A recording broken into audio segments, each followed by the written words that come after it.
I'm Jonny Robot here at E3, and I'm hanging out with Wargaming and their new labour of love, Master of Orion. It's a franchise that's been on hiatus for quite a while. Do you want to give us a little bit of background on it? Sure. It first came out in 1993, and it really sort of defined the 4X space genre. And by 4X, we mean expand, exploit, explore, and exterminate. Those are really the four pillars of the Master of Orion experience.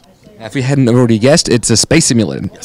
Yes, I would consider it a space epic. I mean, you start off by choosing one of 10 available alien races from the original Master of Orion, and this choice of alien race will determine how you decide to, address all those four elements of the 4X genre.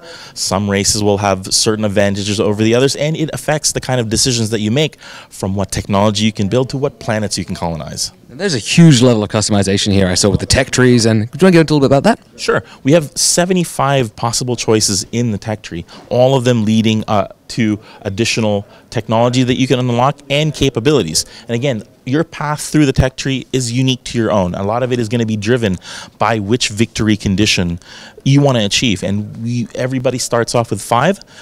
Some of them are very specific, just exterminate all of your opponents, but some of them are a little bit more subtle, like, for example, diplomacy, where essentially the entire universe falls in love with you and essentially votes you as like Master of Orion. Again, depending on the victory objective, this will have to inform your path through the tech tree, and not only that, how you decide to develop planets, what new ships to build, how you decide to be, to how much diplomacy you want to employ when you're dealing with the other alien races that are out there. With this reboot of Master of Orion, again, we're really focused on the craftsmanship. We're staying true to the deep and the depth of gameplay, with all of your decisions, having a true impact on your progress. But at the same time, we are sort of displaying your decisions to you in such a way that you can create an emotional connection with it. You can see your planet's population start to increase.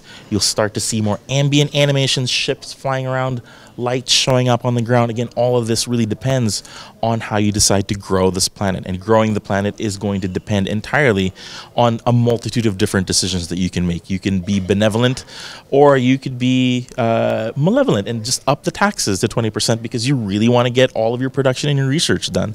Again, we really leave everything up to the player. And I think that's the beauty of Master of Orion. It's true player agency. One of the things with these games as well is sometimes they seem to have a fairly high learning curve for new players. How have you guys addressed that? The way we've addressed it is coming up with a user interface that gives you visual feedback.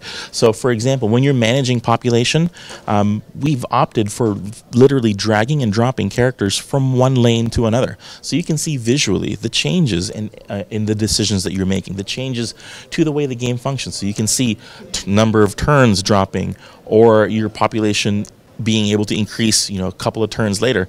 On top of that, we're definitely visualizing as much of the interface as possible, so that you're not really playing much of a spreadsheet. You feel like you're actually in the universe, interacting with a living, breathing galaxy. You mentioned earlier as well, the world is very dynamic. What kind of things can we expect to come across?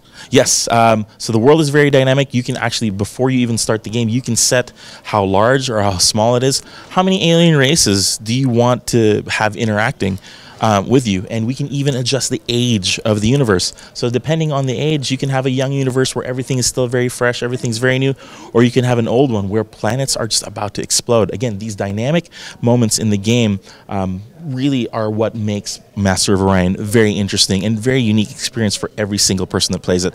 And beyond that, we have the concept of anomalies. These are events within the galaxy itself that manifest as you continue to expand and explore. Now, these anomalies can either be good or bad, but you'll never really know until you visit them. One of the things I noticed when you were playing it as well is in most 4X games, you just exploit everything you can find. But in this one, you can't. Yes, exactly. So, again, your choice of race is really going to determine how you expand through the galaxies. Certain races will find some planets hospitable, which allows them to jump into it very quickly, but some planets may be inhospitable, which delays your ability to colonize them. You could still make meaningful decisions around these planets, but maybe not so much in a way that you can colonize them right away. Just hold them as bargaining chips then. Exactly. Definitely just stake out your claim in the galactic sort of turf war. Even if I can't enter that building, at least I'm at the front gates, keeping you away from it. And the two most important questions, bombs or diplomacy? I would say both, in equal measure. And who has the real advantage here? Oh my goodness. It's hard to say. I would say, at least for me personally, if you can start to research your bombs early, I think it helps a lot more with diplomacy. So get your research going as early as possible. Thank you so much for your time. No problem. Thanks.